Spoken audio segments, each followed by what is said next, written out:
Қайырлы күн, барша қазақстандықтар. Сіздерге егов порталымен тұрғылықты мекенжай бойынша тіркеуге қалай онлайн тұруға болатынын бейне арқылы көрсетемін. Ендеше іске кірісейік. Бастапқыда egov.kz порталына кіреміз. Үстіңгі оң жақтағы кіру сілтемесін басамыз. Мұнда сізге ыңғайлы жолмен порталға кіресіз. Бір жол жатсырын сөз, ECQ және тағы басқалар. Мен ECQ-ны таңдаймын. Бұдан әрі өз сертификатымды енгіземін. Әрі қарай басты беттен азаматтық, миграция және иммиграция бөлімін таңдаймыз.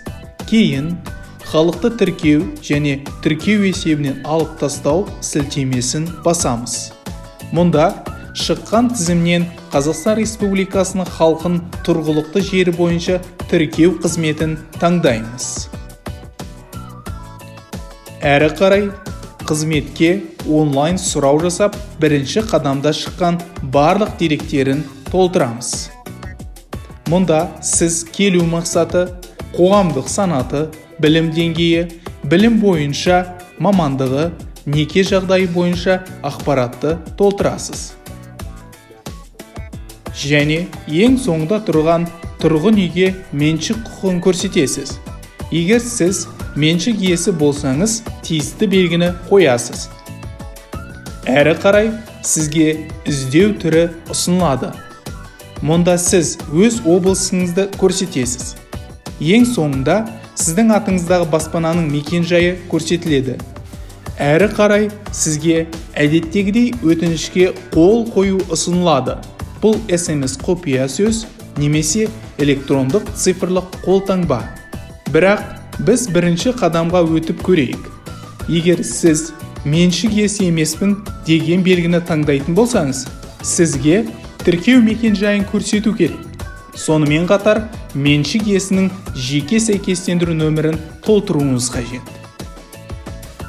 Үйдің нөмірін толтырғаннан кейін тексеру батырмасын басыңыз. Егер сіз таңдаған мекенжай дұрыс болса, жылжымайтын мүлік табылды деген хабарлама шығады.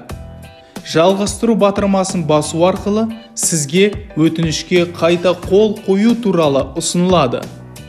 Біз электрондық цифрлық қолтаңба қол қойып көреміз. Компьютеріңізден кілттер орналасқан папканы таңдайсыз және ішінен RSA деген жазуы бар кілтті таңдап қол қоясыз.